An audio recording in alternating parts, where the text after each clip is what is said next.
चंद्रपूर जिल्हा रोजंदारी कामगार संस्थेवर गंभीर आरोप करण्यात आले असून संस्थेला तात्काळ काळ्या यादीत टाकण्याची मागणी जोर धरत आहे। निलेश हिवराळे यांनी माहितीच्या अधिकारातून मिळालेल्या कागदपत्रांच्या आधारे हे आरोप केले आहेत। Chandrapur super thermal power station येथे 2023 मध्ये 2 स्वतंत्र वर्क ऑर्डर देण्यात आल्या होत्या, मात्र दोन्ही कामांसाठी एकाच 17 कामगारांची नियुक्ती दाखवण्यात आल्याचा दावा आहे। इतकेच नव्हे तर त्याच महिन्यात दोन्ही कामांचे वेतन आणि ओव्हरटाइम रक्कम संबंधित कामगारांच्या खात्यात जमा केल्याचेही समोर आले। एकाच कालावधीत तेच कामगार 2 वेगवेगळ्या ठिकाणी कसे काम करू शकतात असा सवाल उपस्थित करण्यात आलाय। या संदर्भात एप्रिल 2025 मध्ये तक्रार दाखल करण्यात आली होती, मात्र जुलैमध्ये देण्यात आलेल्या उत्तरात मूळ मुद्द्याला बगल दिल्याचा आरोप आहे। या प्रकरणाची उच्चस्तरीय चौकशी करून संबंधित संस्थेला काळ्या यादीत टाकावे, तसेच कंत्राटी रक्कम वसूल करावी अशी मागणी करण्यात आली आहे। मागण्या मान्य न झाल्यास आंदोलनाचा इशाराही देण्यात आलाय। उचल करून हे आपल्या तिजोरी भरत आहे। या संदर्भात मी वारंवार सीटीपीएस अधिकाऱ्यांकडे कंप्लेंट केलेली आहे,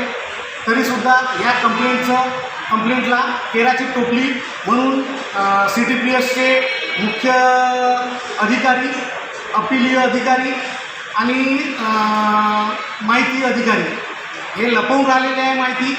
त्या संदर्भात मी प्रेस कॉन्फरन्स घेऊन या संदर्भात माझं एकच अपील आहे की या प्रशासनावर आणि या कंत्राटदारावर योग्य ती कारवाई करून अधिकाऱ्यांना निलंबित करावं आणि त्या कंत्राटदाराला ब्लॅकलिस्ट करण्यात यावं। तर माझं आमरण उपोषण करणार आहे।